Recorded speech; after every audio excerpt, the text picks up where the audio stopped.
আলাইকুম ওয়া রাহমাতুল্লাহি ওয়া বারাকাতুহু। ইন্নাল হামদুলিল্লাহ ওয়াস সালাতু ওয়াস সালামু আলা রাসূলিন নবিল কারীম ওয়া আলা আলিহি ওয়া সাহবিহি আজমাইন। আমার প্রিয় মুসলমান ভাই ও বোন, সামনে আমাদের জন্য একটি বরকতময় মাস অপেক্ষা করতেছে, যেই মাসের নাম হচ্ছে শাহরুর রমাদান বা রমজান মাস। সেই মাসে আমাদের জন্য একটি নির্দিষ্ট ইবাদত হচ্ছে সাওম। আমরা সারাদিন কষ্ট করে রোজা রেখে থাকি, কিন্তু আমাদের কিছু সাধারণ অসাবধানতার কারণে আমাদের সেই রোজাটা আল্লাহ রাব্বুল আলামিনের কাছে মূল্যহীন হয়ে যায়, সেটার কোনো দাম থাকে না। আজকে সেই আলোকে কিছু কথা বলবো, যদি আল্লাহ তোমাকে তৌফিক দান করেন। আমার প্রিয় মুসলমান ভাই ও বোন, রমাদান মুবারকের রোজাকে আল্লাহ রাব্বুল আলামিন কেন ফরজ করে দিয়েছেন?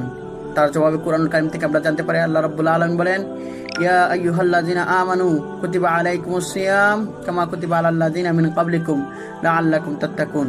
ওহে তোমরা যারা ঈমান এনেছো, তোমাদের জন্য রমজানের রোজাকে ফরজ করে দেওয়া হয়েছে, যেভাবে তোমাদের পূর্ববর্তীদের উপর রমজানের রোজাকে ফরজ করা হয়েছে, লাআল্লাকুম তাত্তাকুন, যাতে তোমরা তাকওয়া অর্জন করতে পারো, ক্ষুধাবিরত অর্জন করতে পারো। তাকওয়া বলতে ক্ষুধাবিরতা বোঝায়। ক্ষুধাবিরত মানে হলো আপনি আল্লাহর ভয় অর্জন করতে পারেন, যে ভয়ের কারণে আপনি অশ্লীল খারাপ কাজ থেকে, শয়তানের ধোঁকা থেকে বিরত থাকবেন এবং আল্লাহর কাজ করবেন।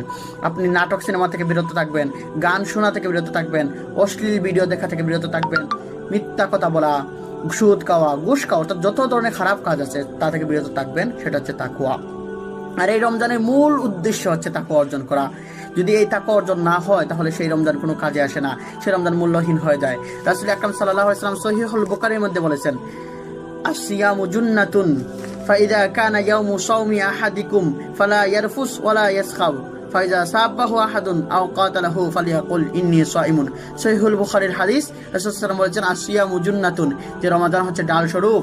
ফাইদা কানা ইয়াউমু সাওমি আহাদিকুম, যে তোমাদের মধ্যে থেকে রমাদান যারা রোজা রাখো, ফালা ইয়ারফুস, তাহলে তোমরা গালাগালি করো না, অশ্লীল কথা বলো না, ওয়ালা ইয়াসখাব, এবং ঝগড়া করো না।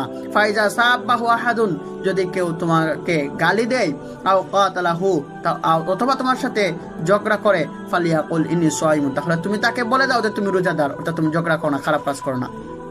অন্য জায়গায় রাসূল সাল্লাল্লাহু আলাইহি ওয়াসাল্লাম সতর্কবার্তা দিয়ে বলতেছেন, সেটা সহিহ বুখারীর হাদিস, প্রিয় ভাই এবং বোন। আল্লাহ রাসূল সাল্লাল্লাহু আলাইহি ওয়াসাল্লাম বলতেছেন, মাল্লাম ইয়াদা কাওলা যুর ওয়াল আমালা বিহি ফালাইসা লিল্লাহি হাজ্জাতুন, যে ব্যক্তি রোজা রাখার পরে মিথ্যা কথা এবং খারাপ কাজ থেকে বিরত থাকতে না পারলো, তাহলে তার সেই রোজা আল্লাহ রাব্বুল আলামিনের কাছে কোনো কাজে আসবে না।